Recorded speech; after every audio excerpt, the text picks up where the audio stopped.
자, 오늘은 또 이렇게 제가 설교를 하게 될 기회를 얻게 되었는데요. 오늘 이 시간에는 왜 이스라엘과 유다의 왕들이 그 긴 세월 동안 산당을 함부로 없애지 못했는지, 그리고 이러한 그들의 산당을 놔두는 선택이 오늘날 우리에게 무슨 의미가 있는지 알아보도록 하겠습니다. 자, 성경에 이제 다윗과 솔로몬의 통일왕국 시대에 산당이 얼마나 나올까요? 그리고 그 이후를 넘어서 이제 분열왕국 시대까지 총 몇 번이 나올까요?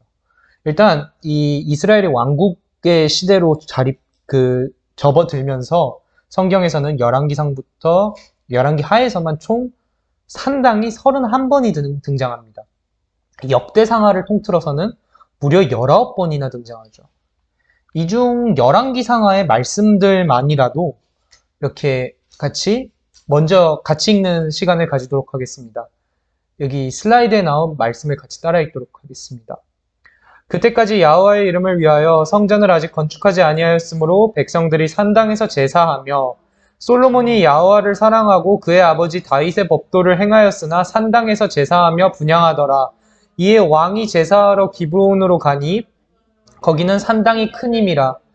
솔로몬이 그 제단에 1000번제를 드렸더니 모압의 가증한 그모스를 위하여 예루살렘 앞 산에 산당을 지었고 또 암몬 자손의 가증한 몰록을 위하여 그와 같이 하였으며 그가 또 산당들을 짓고 레위 자손 아닌 보통 백성으로 제사장을 삼고 여덟째 달 곧 그 달 15째 날로 절기를 정하여 유다의 절기와 비슷하게 하고 제단에 올라가되 베델에서 그와 같이 행하여 그가 만든 송아지에게 제사를 드렸으며 그가 지은 산당의 제사장을 베델에서 세웠더라. 하나님의 사람이 제단을 향하여 야호와의 말씀으로 외쳐 이르되 제단아 제단아 야호와께서 이와 같이 말씀하시기를 다윗의 집에 요시야라 이름하는 아들을 낳으리니 그가 내 위에 분향하는 산당 제사장을 내 위에서 제물로 바칠 것이요 또 사람의 뼈를 내 위에서 사르리라 하셨느니라 하고 그가 야호와의 말씀으로 베델에 있는 제단을 향하고 또 사마리아 성읍들에 있는 모든 산당을 향하여 외쳐 말한 것이 반드시 이룰 것임이니라.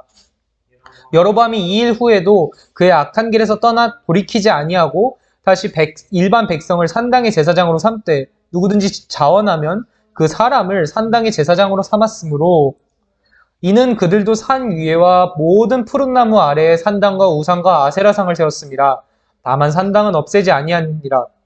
그러나 아사의 마음이 일평생 야호와 앞에 온전하였으며 여호사밧이 그의 아버지 아사의 모든 길로 행하며 돌이키지 아니하고 야호와 앞에서 정직 행하였으나 산당은 폐하지 아니하였으므로 백성이 아직도 산당에서 제사를 드리며 분향하였더라. 다만 산당들을 제거하지 아니하였으므로 백성이 여전히 산당에서 제사하며 분향하였더라. 오직 산당들은 제거하지 아니하였으므로 백성이 여전히 산당에서 제사를 드리며 분향하였더라. 오직 산당은 제거하지 아니하였으므로 여전히 그 산당에서 제사를 드리며 분향하였고 오직 산당을 제거하지 아니하였으므로 백성이 여전히 그 산당에서 제사를 드리며 분향하였더라. 요담이 야호와의 성전의 윗문을 건축하니라. 또 산당들과 작은 산 위와 모든 푸른 나무 아래에서 제사를 드리며 분향하였더라. 이스라엘의 자손이 점차로 불의를 행하여 그 하나님 야호와를 배역하여 모든 성읍의 망대로부터 견고한 성읍에 이르도록 산당을 세우고 또 야호와께서 그들 앞에서 물리치신 이방 사람같이 그곳 모든 산당에서 분향하며 또 악을 행하여 야호와를 경노하게 하였으며 그러나 각 민족이 각기 자기의 신상들을 만들어 사마리아 사람이 지은 여러 산당들의 두대 각 민족이 자기들이 거주한 성읍에서 그렇게 하여 자, 우리가 이렇게 말씀을 읽으면 알 수 있는 것처럼 제1성전을 세운 솔로몬은 이스라엘 전역에 그리고 유다로부터 또 독립하여 이스라엘을 세운 여로보암은 베델과 단에 산당을 세웠습니다. 그리고 그들의 후대 왕들 여호사밧, 아사나, 오므리 또는 아합이 등 한참 후대에 등장한 히스기야나 요시야를 제외한 이 모든 왕들은 산당을 더 짓거나 혹 의롭다면은 산당을 파괴하진 않고 항상 유지했습니다. 유다의 왕들의 경우 우상숭배를 근절하려고는 하였으나 산당만은 절대로 파괴하거나 없애지 아니하였죠. 말씀을 자세히 읽으면 우상, 곧 신의 형상을 본따 만든 흙이나 돌이나 아니면 금속으로 된 조각상만 없애고 파괴했을 뿐 그 제사를 드리는 산당은 없애지 아니하였습니다. 왜 없애지 아니하였을까요? 자, 우리가 보통 산당하면 떠올리는 모습은 아마 우리가 동양권, 한국의 사람들이다 보니까 산에 있는 작은 제각 정도를 떠올릴 것입니다. 아마 그래서 많은 사람들이 이런 제각은 우리나라 민간 지역에 너무 많아서 국가가 관리할 수 없는 것처럼 고대 이스라엘에도 그렇게 작은 제각들이 많아서 일일이 관리하지 못한 것이라 오해를 하곤 하는데 이것은 완전히 틀린 말입니다.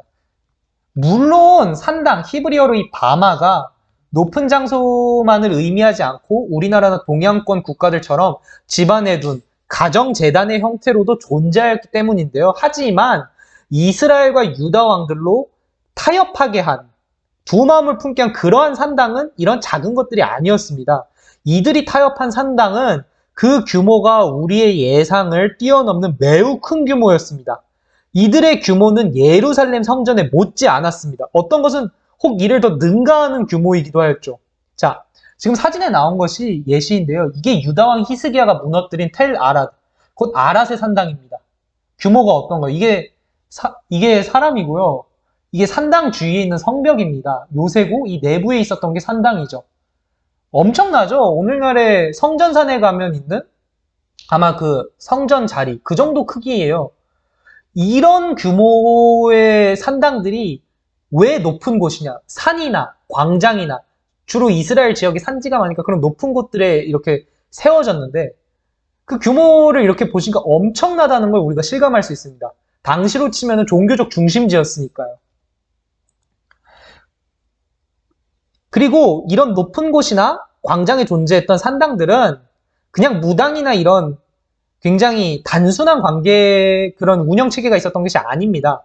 예루살렘의 성전과 동일하게 제사장, 대제사장 제도도 가지고 있었으며 이건 성경에도 나오죠. 그리고 신전 운영 역시 동일하게 정교하고 세밀하였습니다. 이러한 산당들은 게다가 강력한 후원 세력들과도 결탁되었는데요. 근데 만약에 이스라엘이나 유다의 왕들이 이를 건드린다면 어떻게 될까요?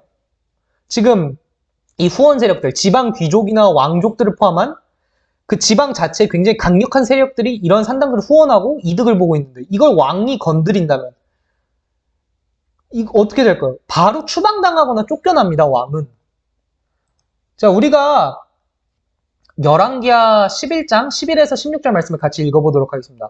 호위병이 각각 손에 병기를 잡고 왕을 호위하되 전 우편에서부터 전 좌편까지 단과 전 곁에 서고 여호야다가 왕자를 인도하여 내어 면류관을 씌우며 율법책을 주고 기름을 부어 왕을 삼음에 무리가 박수하며 왕의 만세를 부르니라.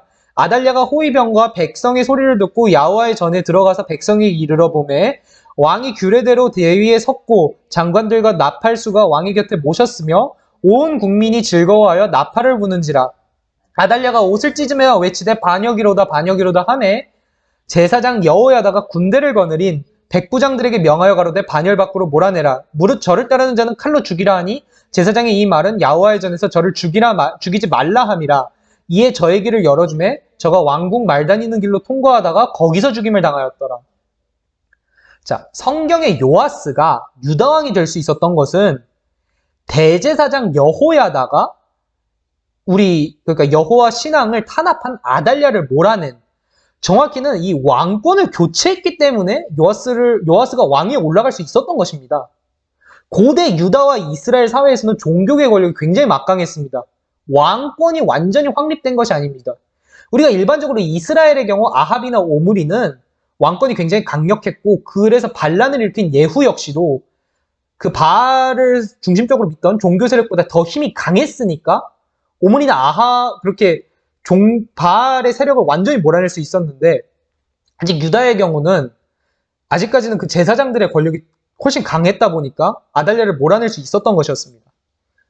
근데 이게 유다나 이스라엘의 경우 제가 아합, 오므리를 예를 들었지만 전반적으로 이스라엘이나 유다나 이러한 그 종교의 힘이 여호와를 믿는 이 레위 지파의 정통 제사장들한테만 국한되지 않았습니다. 왜냐하면은 레위 지파가 아닌 다른 이스라엘 사람들과 그 사이 거주했던 가나안 원주민들을 중심으로 한 다른 종교 세력 역시 그 힘이 막강해 왕을 바꾸고도 남을 정도의 영향력을 행사했었습니다. 왜 그들이 힘을 가지고 있었느냐? 우리가 오늘 열왕기 상에서 읽었던 것처럼 일반 백성도 자원하면 산당의 제사장이 됐었습니다. 그러니까 하나님이 세운 정통성이 있는, 그러니까 그런 레이지파가 아닌 다른 이스라엘의 사람들이나 가나안 토착인들도 자신들만의 종교 세력이 있었고, 이들 역시 지방이나 귀족들의 후원을 받아서 왕을 갈아치우고도 남을 영향력을 행사했었습니다. 그렇게 산당의 종교를 부정하고 산당을 파괴하는 것은 그 산당의 종교 세력과 그들을 후원하는 이스라엘과 유다의 귀족이나 왕족 세력들에게 직접적으로 도전하는 행위였습니다. 엄청난 정치적 부담을 끌어안는 행위이자 자기 주변에 있던 모든 그 당대의 유다나 이스라엘의 정치인들을 정적으로 바꾸고 자기는 이제 왕권에서도 쫓겨나고도 남을 그런 행위였죠. 그러니까 이거를 없앤다는 거는 일단 목숨을 걸고, 암살의 위협도 있으니까 목숨을 걸고 자기 왕권까지 다 걸고 가지고 있는 모든 거를 걸어야 해서 강행할 수 있는 굉장히 도전적인 그러한 개혁이라고도 할 수 있죠. 산당을 없애고 철폐한다는 것 자체는 어떻게 보면은 정권을 교체한다는 것도, 그리고 당시 이스라엘과 유다에서 예루살렘이 아니라 산당 세력들로 이득을 보던 그런 다른 귀족이나 왕족 세력들을 완전히 교체해버리는 그런 행위이다 보니까 굉장히 위험한 행위였죠. 자, 그런데 우리가 성경을 읽다 보면 이해가 안 가는 것이 있습니다. 왜 출애굽을 하고 하나님의 기적을 모두 본 유다와 이스라엘은 이런 산당들을 지속적으로 후원하고 그곳에서 예배를 드렸을까요? 답은 간단합니다. 지리적인 이유와 종교적인 이유 때문이었습니다. 먼저 지리적인 이유인데요. 많은 사람들이 여로보암 때문에 산당 숭배가 이어졌다고 생각하지만 이건 절대로 아닙니다. 우리가 이미 알아보았듯이 솔로몬부터가 산당들을 지었으니 말이죠.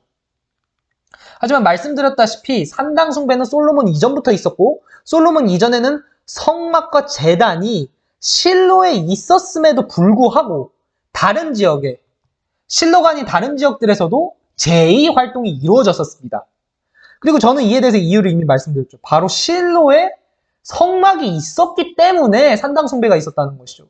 우리가 지도를 보면 이스라엘의 영토는 굉장히 광활한 편이었습니다. 오늘날에는 교회가 여러 군데 있으니, 유대교의 경우는 회당이 여러 군데 있으니 가까운 곳으로 가서 예배를 드립니다만, 이스라엘에는 그런 것이 없었습니다. 다만 실로에, 여호수아서 18장 1절이죠. 거기 나오는 것처럼 실로에만 성막이 있었죠. 그러니 당시 이스라엘 사람들은 실로까지는 못 가니 가까운 지역 산당에서 제사 활동을, 그러니까 제2 활동을 하기 시작했던 것이었습니다. 그들의 편의를 위해서 말입니다. 물론 솔로몬의 경우 기브온 산당에서 1000번제를 드렸는데 이는 주의 명령이었고 당시 성막이 기드온 산당에 있었기 때문이었습니다. 다 같이 성경책을 피시고 역대하 1장 3절 말씀을 같이 읽도록 하겠습니다. 역대하 1장 3절 말씀입니다.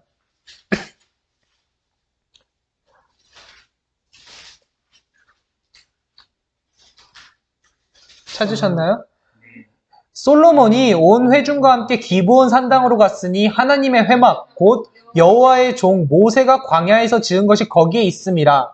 자, 왜 기브온에 있을까요? 참고로 이 성막이 원래 실로에 있었습니다.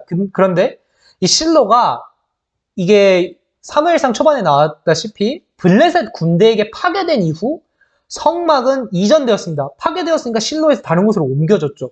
왜냐면 더 이상 이제 실로는 블레셋인들의 것이기 때문에. 이제 실로에서 성막이 옮겨져서 다시 세워진 것이 기브온이었습니다. 그렇게 성서에서도 기브온에 성막이 있었다고 기록하고 있는 것이지요. 다 같이 여호수아서 24장 22에서 26절 말씀을 읽도록 하겠습니다. 여호수아가 백성에게 이르되 너희가 야호와를 택하고 그를 섬기라 하였으니 스스로 증인이 되었느니라. 그들이 가로되 우리가 증인이 되었나이다. 여호수아가 가로되 그러면 이제 너희 중에 있는 이방신들을 제하여 버리고 너희 마음을 이스라엘의 하나님 야호와께로 향하라. 백성이 여호수아에게 말하되 우리 하나님 야호와를 우리가 섬기고 그 목소리를 우리가 청종하리이다 한지라. 그날에 여호수아가 세겜에서 백성으로 더불어 언약을 세우고 그들을 위하여 율례와 법도를 베풀었더라. 여호수아가 이 모든 말씀을 하나님의 율법책에 기록하고 큰 돌을 취하여 거기 야호와의 성소 곁에 있는 상수리 나무 아래에 세우고, 이렇게 맹세까지 하였는데, 여호수아의 유언이죠. 이때 이스라엘 백성들 맹세까지 하였는데, 근데 이들을 이미 기다리고 있었던 것이 있었죠. 이미 말씀드렸던 것처럼 이들을 가나안 땅에서 정복기 이후에 또 기다리고 있었던 것은 바로 혼합신앙이었습니다. 우리가 성경을 보면 모세의 장인 미디안 족속의 이드로가 제사장으로 등장하고, 그리고 이스라엘 사람이 아니라 모세랑 일면식도 없던 발람이 야호와를 알고 있었습니다. 이스라엘이 아니라 다른 민족들, 이스라엘과 만난 적도 없던 이들이 야호와를 알고 있었는데요. 실제로 기원전 14세기, 호렙 3세 기록과 람세스 2세, 기원전 13세기 기록에는 이스라엘이 아니라 샷수라는 족속이, 그러니까 이 샷수족은 이 성경 속 미디안족과 에돔족을 묶어서 부르는 통합적인 이집트의 명칭이었습니다. 아무튼 이 샷수족이 야후와라는 신을 섬긴다고 기록되어 있습니다. 자, 그런데 어떻게 된 일일까요, 이게? 왜 이스라엘이 아닌 다른 이들이 야후와를 믿고 있었을까요? 가나안에 이미 야후와 신앙이 존재하고 있었습니다. 답은 생각보다 간단합니다. 야후와를 믿는 이스라엘의 시조 아브라함의 자손이 이스라엘만 있지 않았다는 것이죠. 아브라함에게서는 여기 창세기에 나온 것처럼 이스마엘뿐 아니라 이스마엘이죠. 이스라엘이 아니라 이스마엘뿐 아니라 그두라를 통해 나온 미디안 계통의 수많은 족속들이 있었습니다. 게다가 아브라함뿐 아니라 이삭 역시 아들인 이스라엘을 제외하고 에서라는 아들 또한 있었으며 그 에서에게서 수많은 에돔 족속들이 나왔죠. 그리고 에돔 족속들은 역사적으로 확인되었듯이 미디안 족속들도 마찬가지로 야호와를 믿고 있었습니다. 동시에 야호와뿐이 아니라 다른 신도 믿고 있었죠. 그렇게 이미 광야와 가나안 지역의 이 민족들은 야호와라는 신을 알고 있었습니다. 그런데 그를 최고신 엘, 그러니까 하나님의 아들 정도로 인식하고 있었죠. 자, 이 가나안 신들의 계보인데요. 너무 빠지지는 마시고 이게 그냥 자료입니다. 자료를 보시면은 이게 당시 이스라엘인들이 마주했을 종교입니다. 가나안에서. 이 가나안 사람들은 엘을 최고신 하나님으로 믿죠. 엘리온, 이건 그냥 지극히 높으신 하나님, 엘 샤다이. 이렇게 이 엘이 성경에도 자주 나오는 아세라랑 부부관계이고 그들의 자손들은 엘로힘들, 그냥 영들 아니면 신들로 불렀는데 이 중에서는 그모스, 몰렉, 바알같이 우리가 아는 것들도 있죠.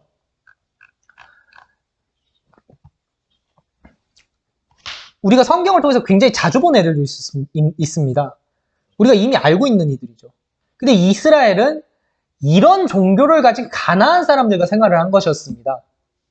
이들은 자신들과 똑같이 엘, 곧 한 분 하나님만을 최고신으로 섬기고 야호와의 존재를 부정하지 않고 인정해줬습니다. 인정하면서 그를 엘의 아들 정도로만 믿게 하였죠.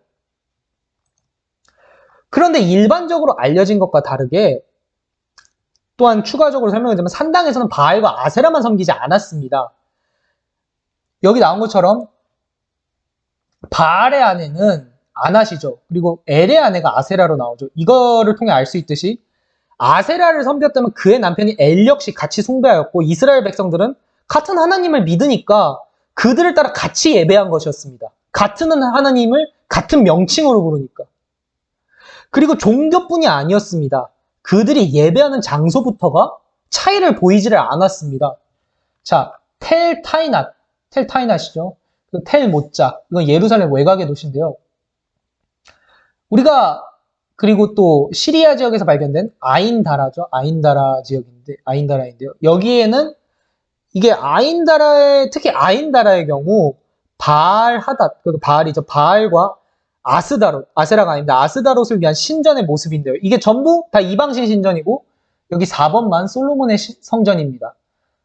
자, 두 기둥이 있고 가장 거룩한 곳이 따로 구분되어 있고 직사각형 형태의 모습이었죠. 게다가 아인다라에서는 이렇게 케루빔의 조각마저 있습니다. 그 야자수 조각도 발견되었죠. 돌로 새겨진. 솔로몬의 성전의 복사판이라고 할 수 있는데 그 시기는 훨씬 이전입니다. 히스기야가 파괴한 텔 아라델 산당은 어떠할까? 마찬가지입니다. 성소와 지성소가 구분되어 있고 그 외형마저 매우 유사하였죠. 브엘제바와 라기스의 산당들도 마찬가지였습니다.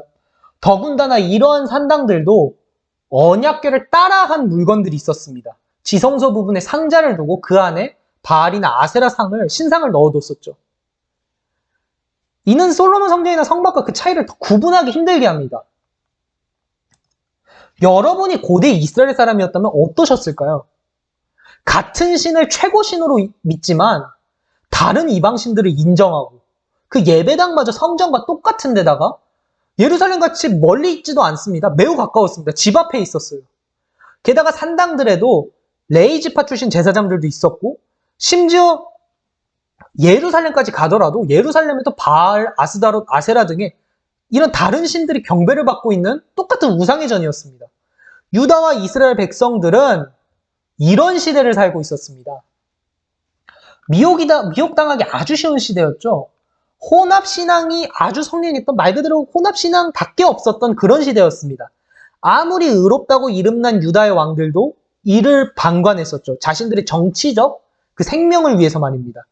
모두가 편의와 안정과 이익을 위해 우상만이 아니라 우상을 야후와와 함께 숭배하던 시대였습니다.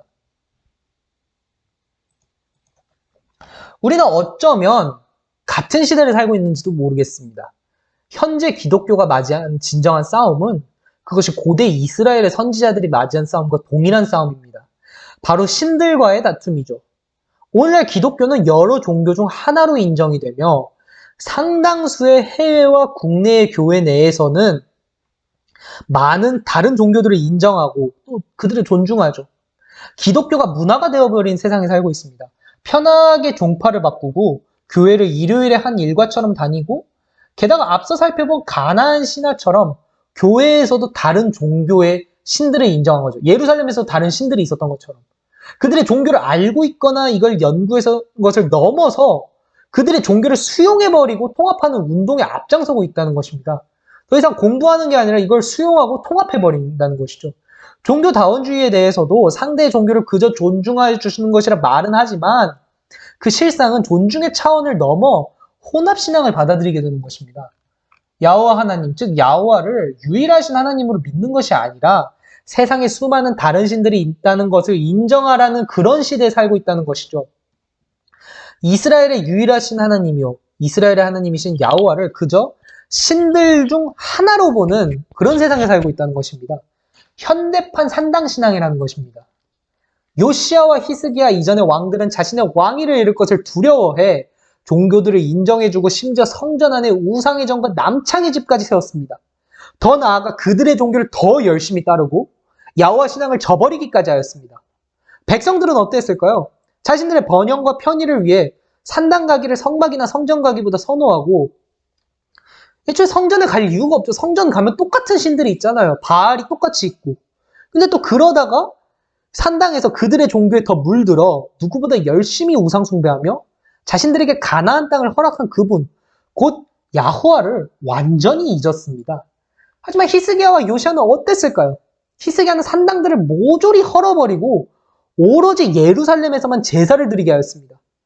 물론 그가 유다 역사상 가장 강력한 왕이었고 전성기를 열었던 왕이자 이스라엘이 아시리아에 의해 멸망한 후라 외교적으로도 어느 정도 안정된 때 활동했었기 때문에 이러한 종교개혁이 가능한 것이기는 하지만 그는 그의 왕권, 곧 정치적 생명을 걸고 이러한 일을 강행했던 것이었습니다. 자신 역시 유다의 산당 세력에 의해 대체될 수 있었습니다. 아무리 왕이 강력하더라도 당시에 대체되고도 남았거든요. 암살당할 수도 있었지만 이를 무릅쓰고 강행한 것이었습니다. 요시야는 어떠한가요? 가장 급진적인 개혁을 해 이스라엘에서 우상숭배를 완전히 근절시키고 말씀과 성전을 회복하고 율법을 다시 지키게 하였습니다. 물론 그는 무기토 전투에서 파라오 느고에게 죽임을 당하였지만 비참한 최후를 맞이하였죠. 그의 이름과 그가 성전과 말씀과 율법을 회복하였음은 세세토록 기억되고 이방 땅의 사람들은 지금 교회의 우리의 입에서도 나오고 있습니다. 유다 왕 중 다윗 이후로 가장 의로운 왕이라 인류의 역사에 그 이름을 남겼죠. 교회가 종교통합 운동을 벌이고 있다면, 교회가 앞장서서 예수 그리스도 외에 구원의 길이 있음을 주장한다면 그것은 당연히 절대로 받아들여서는 안 되는 것입니다. 저와 여러분의 삶 가운데 이러한 산당신앙, 혼합신앙의 유혹은 없을까요? 편의와 안정과 주변인들이나 교인들의 시선을 인식해 우상을, 다른 신들을 하나님과 함께 섬겨서는 안 됩니다. 그들의 존재에 대해서 혹시 있을까 하는 그런 불가지적 입장을 취하는 것부터가 두 주인을 섬기며 그들을 섬기는 것 그 자체의 행위라는 것이죠. 오늘 말씀을 들으시는 성도님들 모두 이렇게 진리와 정의에 대해 침묵을 강요하는 이 사회 속에서 신앙을 지키고 풍요와 안정과 편의와 인간관계를 위해서 다른 신들을 주와 겸하여 섬기지 않고 오직 예수 그리스도만이 참 구주시오, 오실 우리의 구원자임을 믿고 이를 지키게 되시길, 그리고 요시아와 히스기야처럼 주를 위해서는 어떠한 환난과 핍박이 올지라도 모든 우상들을 생명을 걸고 거부할 수 있는 마지막 때 성도님들 되시길 야슈아 마시아님의 이름으로 축복합니다.